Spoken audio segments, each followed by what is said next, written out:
આજે જ્યારે સ્કૂલનું ઓપનિંગ થયું છે 13 તારીખે, એટલે અમે સઘન ચેકિંગ હાથ ધરવા અમે સાહેબની રાહબરી હેઠળ ચેકિંગ હાથ ધર્યું છે. અને એમાં જે નિયમ મુજબ છે કે 12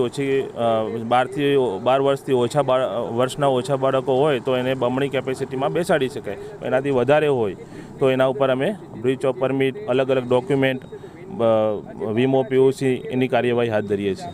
વિદ્યાર્થીઓને કેપેસિટી કરતાં વધારે બેસાડવામાં આવેલા છે. હાલની જે મેમો બને એને અમે કાયદાકીય કાર્યવાહી કરેલ છે.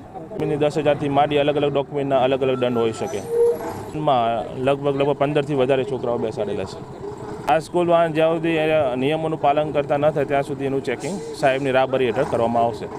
આપણે એવું છે કે આપણે સરકારને, સાહેબશ્રીને, આરટીઓના રજૂઆતે કરેલી અને વારવાર રજૂઆત કરી છતાં અમે કહી એવા માગીએ છીએ કે અમને થોડોક ટાઈમની બાંધછોડ આપીએ અને થોડોક ટાઈમમાં અમને રેગ્યુલાઇઝ અમારે ટેક્સી પાર્સિંગ બધીને ઓલરેડી કરવી છે, પણ અત્યારે એકારે બધા ટેક્સી પાર્સિંગ કરવા જઈએ તો અહીંયા સાહેબમાં થોડોક બહુ પ્રોબ્લેમ થાય છે. એના માટે અમુક ટાઈમ આપે. બાકી ઓલરેડી અમારી પાસે બધા વીમો છે, પીયુસી, કાગળિયા, લાયસન્સ એ બધું છે જ.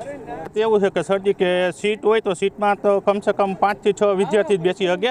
તો બાકડા છે તો એમાં વ્યવસ્થિત અમારે 10-12 વિદ્યાર્થી બેસાડી શકે તો અમારી રોજીરોટી ચાલે.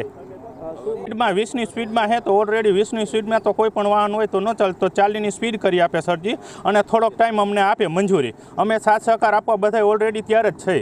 સાંજ સમાચાર ફેસબુક પેજને લાઇક કરો, વિડીયો શેર કરો અને વધુ વિગતવાર સમાચાર માટે sanssamachar.net વિઝિટ કરો.